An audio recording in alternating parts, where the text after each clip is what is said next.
Hi friends, ಎಲ್ರಿಗೂ ನಮಸ್ಕಾರ. ಮೊದಲಿಗೆ welcome back to Ranjitha Alvi YouTube channel. ಎಲ್ಲರೂ ಹೇಗಿದ್ದೀರಾ? ಎಲ್ಲರೂ ಚೆನ್ನಾಗಿದ್ದೀರಾ ಅಂತ ತಿಳ್ಕೊತಾ ಇವತ್ತು ನಾನು ಮಾಡ್ತಿರೋ ರೆಸಿಪಿ ಬಂದ್ಬಿಟ್ಟು ಮುದ್ದೆ ಮತ್ತು ಸೊಪ್ಪಿನ ಸಾರು. ಇದು ತುಂಬ ಈಸಿ ರೆಸಿಪಿ ಆಗಿರುತ್ತೆ. ಆರಾಮಾಗಿ 15 ನಿಮಿಷದಲ್ಲಿ ಮಾಡ್ಕೋಬೋದು. ಹಾಗೆಯೇ ಇದು ಎಲ್ರಿಗೂ ಇಷ್ಟ ಆಗುವಂಥ ಒಂದು ಫುಡ್ ಆಗಿರುತ್ತೆ. ನೀವು ಕೂಡ ನಾನು ಮಾಡೋ ರೆಸಿಪಿನ ಕೊನೆಯವರೆಗೂ ಸ್ಕಿಪ್ ಮಾಡದೆ ನೋಡಿ. ಅದರಲ್ಲಿ ನಾನು ಎಲ್ಲ ಥರ ತೋರಿಸಿದ್ದೀನಿ ಯಾವ ಥರ ಮಾಡಬೇಕು ಅಂತ ಹೇಳ್ಬಿಟ್ಟು. ಬನ್ನಿ ಆ ವಿಡಿಯೋನ ನೋಡ್ಕೊಬರೋಣ. ಹಾಗೆ ನಾನು ಮಾಡೋವಂಥ ರೆಸಿಪಿ ನಿಮಗೆ ಇಷ್ಟ ಆಯಿತು ಅಂದರೆ ನನ್ನ ಫಾಲೋ ಮಾಡ್ಕೊಳ್ಳೋದನ್ನು ಮರಿಬೇಡಿ. ಹಾಗೆಯೇ ಲೈಕ್ ಮಾಡಿ, ಶೇರ್ ಮಾಡಿ, ಕಮೆಂಟ್ ಮಾಡಿ. Thank you. ನಾನು ಖಾರಕ್ಕೆ 1 ಟೇಬಲ್ ಸ್ಪೂನ್ ಆಗುವಷ್ಟು ಜೀರಿಗೆ ತೊಗೊಂಡಿದ್ದೀನಿ. ಹಾಗೆಯೇ ಒಂದು ದಪ್ಪವಾಗಿರೋ ಈರುಳ್ಳಿನ ಹೆಚ್ಚಿಟ್ಕೊಂಡಿದ್ದೀನಿ. ಸ್ವಲ್ಪ ಕೊತ್ತಂಬರಿ ಸೊಪ್ಪು, ಹಾಗೆಯೇ ಖಾರಕ್ಕೆ ತಕ್ಕಷ್ಟು ಹಸಿಮೆಣಸಿಕಾಯಿ ತೊಗೊಂಡಿದ್ದೀನಿ. ನಾನು ಸ್ವಲ್ಪ ಸಾಂಬಾರು ಮಾಡೋದ್ರಿಂದ 6 ಮೆಣಸಿಕಾಯಿ ತಗೊಂಡಿದ್ದೀನಿ. ಹಾಗೆಯೇ ಇದು ಸ್ವಲ್ಪ ಖಾರ ಇಲ್ಲ. ನೀವೇನಾದರೂ ಜಾಸ್ತಿ ಸಾಂಬಾರು ಮಾಡಬೇಕು ಅಂದರೆ ಹಸಿಮೆಣಸಿಕಾಯಿ ಕ್ವಾಂಟಿಟಿ ಸ್ವಲ್ಪ ಜಾಸ್ತಿ ತೊಗೊಳ್ಳಿ. ಹಾಗೆ ಖಾರ ಇದೆಯಾ ಇಲ್ಲ ನೋಡ್ಬಿಟ್ಟು ತೊಗೊಳ್ಳಿ.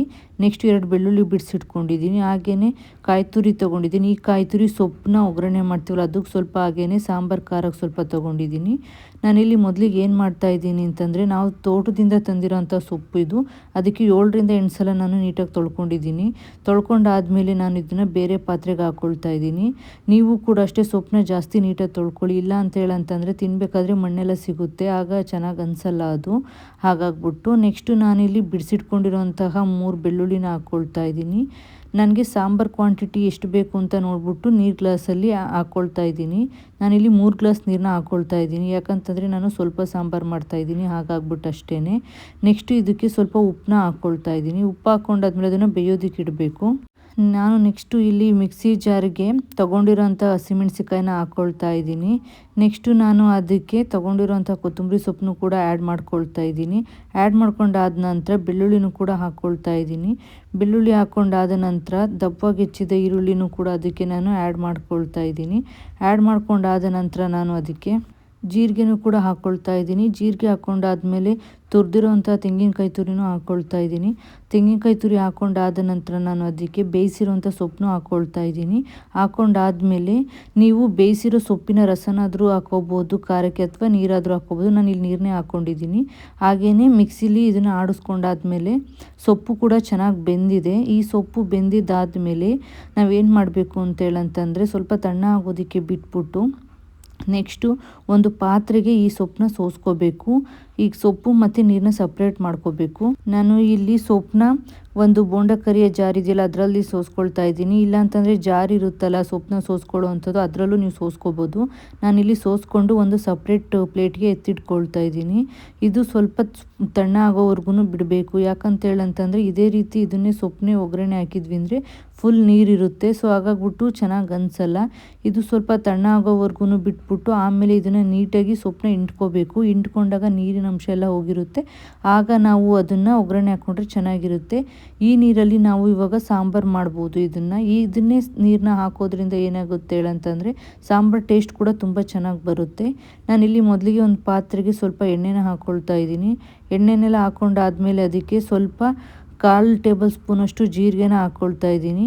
ಜೀರಿಗೆನ ಹಾಕ್ಕೊಂಡಾದ ನಂತರ ನಾನು ಅದಕ್ಕೆ ಸ್ವಲ್ಪ ಕರಿಬೇವನ್ನ ಒಗ್ಗರಣೆ ಕೊಡ್ಕೊಳ್ತಾ ಇದ್ದೀನಿ. ಒಗ್ಗರಣೆ ಕೊಡ್ಕೊಂಡಾದ ನಂತರ ನಾವು ಆವಾಗಲೇ ರುಬ್ಬಿಟ್ಕೊಂಡಿರೋಂಥ ಖಾರನೂ ಕೂಡ ಇದಕ್ಕೆ ಹಾಕ್ಕೋಬೇಕು. ನಾನು ಖಾರನೂ ಇಲ್ಲಿ ಹಾಕ್ಕೊಳ್ತಾ ಇದ್ದೀನಿ. ಹಾಕ್ಕೊಂಡಾದ್ಮೇಲೆ ಸ್ವಲ್ಪ ನೀರನ್ನು ಸೇರಿಸ್ಕೊಳ್ಳಿ. ಅದಕ್ಕೆ ನಾನು ಇಲ್ಲಿ ಸೊಪ್ಪನ್ನ ಬೇಯಿಸಿರೋ ನೀರನ್ನೇ ಹಾಕ್ಕೊಂಡಿರೋದು. ಹಾಗೆಯೇ ರುಚಿಗೆ ತಕ್ಕಷ್ಟು ಉಪ್ಪನ್ನ ಹಾಕ್ಬಿಟ್ಟು ಒಂದು ಸಲ ಚೆನ್ನಾಗಿ ಮಿಕ್ಸ್ ಮಾಡಿಬಿಟ್ಟು ಬಿಡ್ತೀನಿ.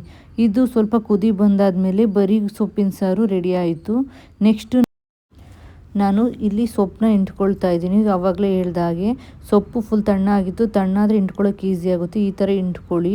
ಏನೇ ಅಂದ್ರೂ ಮಳೆಗಾಲದಲ್ಲಿ ಸೊಪ್ಪಿನ ಸಾರು ಬಸ್ಸಾರುಗಳೆಲ್ಲ ಮಾಡಿದರೆ ಊಟ ಮಾಡೋದಕ್ಕೂ ಒಂಥರ ಖುಷಿ ಅನಿಸುತ್ತೆ ಆ್ಯಕ್ಚುಲಿ. ಸೊ ಇಂಟ್ಕೊಂಡಾದ ಸೊಪ್ಪನ್ನ ನಾನು ಇವಾಗ ಒಗ್ಗರಣೆ ಮಾಡ್ಕೊಳ್ತೀನಿ. ಒಗ್ಗರಣೆಗೆ ನಾನು ಒಂದು ಬಾಣಲಿಗೆ ಎಣ್ಣೆನ ಹಾಕಿದ್ದೀನಿ. ಹಾಗೆಯೇ ಸಣ್ಣದಾಗಿ ಹೆಚ್ಕೊಂಡಿರೋಂಥ ಹಸಿಮೆಣಸಿಕಾಯಿ ಕೂಡ ಹಾಕ್ಕೊಳ್ತಾ ಇದ್ದೀನಿ. ಹಾಕ್ಕೊಂಡಾದ ನಂತರ ಅದಕ್ಕೆ ನಾನು ಸ್ವಲ್ಪ ಈರುಳ್ಳಿನ ಹೆಚ್ಕೊಂಡಿದ್ದೆ, ಅದನ್ನು ಕೂಡ ಹಾಕ್ಕೊಂಡು ಸ್ವಲ್ಪ ಫ್ರೈ ಮಾಡ್ಕೊಳ್ತಾ ಇದ್ದೀನಿ.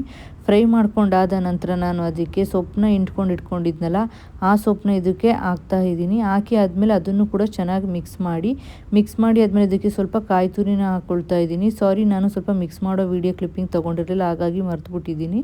ಸೊ ಕಾಯಿನೂ ಕೂಡ ಹಾಕ್ಬಿಟ್ಟು ಅದನ್ನು ಕೂಡ ಚೆನ್ನಾಗಿ ಮಿಕ್ಸ್ ಮಾಡ್ಕೊಳ್ಳಿ. ಮಿಕ್ಸ್ ಮಾಡಿಕೊಂಡ್ರೆ ಆಯಿತು ಸೊಪ್ಪಿನ ಪಲ್ಯ. ನೆಕ್ಸ್ಟು ನಾನು ಏನು ಮಾಡ್ತಿದ್ದೀನಿ ಅಂತೇಳಂದರೆ, ಸೊಪ್ಪಾಯಿತು, ಸಾಂಬಾರು ಆಯಿತು. ನೆಕ್ಸ್ಟು ಇದಕ್ಕೆ ಪರ್ಫೆಕ್ಟ್ ಕಾಂಬಿನೇಷನ್ ಅಂದರೆ ಮುದ್ದೆ ಹೇಗೆ ಮಾಡೋದು ಅಂತೇಳಿ ನೋಡ್ಕೊಂಬರೋಣ ಬನ್ನಿ. ಇವಾಗ ನಾನು ಮುಂಚೆನೇ ಮುದ್ದೆ ಮಾಡೋದಕ್ಕೆ ಇಟ್ಟಿದ್ದೆ. ಸೊ ಹಂಗಾಗಿ ನೀರು ಕುದಿ ಬಂತದ್ದು ಸ್ವಲ್ಪ ಹಿಟ್ಟಾಕ್ಬಿಟ್ಟು ಬಿಟ್ಟಿದ್ದೆ. ಇನ್ನೂ ಸ್ವಲ್ಪ ಅದು ಹಿಟ್ಟಾಕ್ದಾಗ ಕುದಿ ಬಂದಾದಮೇಲೆ ಫುಲ್ ಹಿಟ್ಟಾಕ್ಬಿಟ್ಟು ಒಂದು 5ರಿಂದ 10 ನಿಮಿಷ ಬೇಯೋದಕ್ಕೆ ಬಿಡಿ. ಬೇಯೋದಕ್ಕೆ ಬಿಟ್ಟಾದ್ಮೇಲೆ ನೀಟಾಗಿ ಅದನ್ನು ಗೋಲಿಸ್ಕೊಳ್ಳಿ. ನೆಕ್ಸ್ಟು ನೀಟಾಗಿ ಎಲ್ಲದನ್ನು ಮಿಕ್ಸ್ ಮಾಡ್ಕೊಳ್ಳಿ. ಮಿಕ್ಸ್ ಮಾಡ್ಕೊಂಡಾದಮೇಲೆ ಅದನ್ನು ಪಾತ್ರೆನ ಕೆಳಗಿಡ್ಕೊಂಡು ನೀಟಾಗಿ ಅದನ್ನು ಗೋಲಿಸ್ಕೊಳ್ಳೋದು ಏನಂತಾರೋ ಗೊತ್ತಿಲ್ಲ ನನಗೆ ಆ ಪದದ ಅರ್ಥ. ಸೊ ಗೋಲಿಸ್ಕೊಂಡಾದ್ಮೇಲೆ ಮುದ್ದೆನ ಈ ಥರ ರೌಂಡ್ ಶೇಪಿಗೆ ಬರೋಕ್ಕೆ ಕಟ್ಟಿ. ನಿಮಗೇನಾದರೂ ಮುದ್ದೆ ಮಾಡೋಕ್ಕೆ ಬರೋಲ್ಲ ಅಂತಂದರೆ ಆ ರೆಸಿಪಿನ ಸಪ್ರೇಟಾಗಿ ನಿಮಗೆ ತೋರಿಸ್ತೀನಿ ಹೇಗೆ ಮುದ್ದೆ ಮಾಡೋದು ಅಂತ ಹೇಳ್ಬಿಟ್ಟು. ನಾನು ಮಾಡಿರೋ ಮುದ್ದೆ ಮತ್ತು ಸೊಪ್ಪಿನ ಬಸ್ಸಾರು ರೆಸಿಪಿ ನಿಮಗೆ ಇಷ್ಟ ಆಯಿತು ಅಂತ ಹೇಳಂದರೆ ಲೈಕ್ ಮಾಡಿ, ಶೇರ್ ಮಾಡಿ, ಹಾಗೆ ಕಮೆಂಟ್ ಮಾಡಿ. ಹಾಗೆ ರಂಜಿತಾ ಲೋಯ್ ಯೂಟ್ಯೂಬ್ ಚಾನಲ್ನ ಸಬ್ಸ್ಕ್ರೈಬ್ ಮಾಡೋದನ್ನು ಮರಿಬೇಡಿ. ನೀವು ಕೂಡ ಈ ರೆಸಿಪಿನ ಒಂದ್ಸಲ ಮನೆಯಲ್ಲಿ ಟ್ರೈ ಮಾಡಿ ಹೇಗಿದೆ ಅಂತ ಹೇಳ್ಬಿಟ್ಟು ಕಮೆಂಟಲ್ಲಿ ಬಂದು ನನಗೆ ತಿಳಿಸಿ. ನಾಳೆ ಮತ್ತೊಂದು ಹೊಸ ರೆಸಿಪಿಯ ಜೊತೆ ಬರೋಣ. Thank you for watching my video. Bye guys.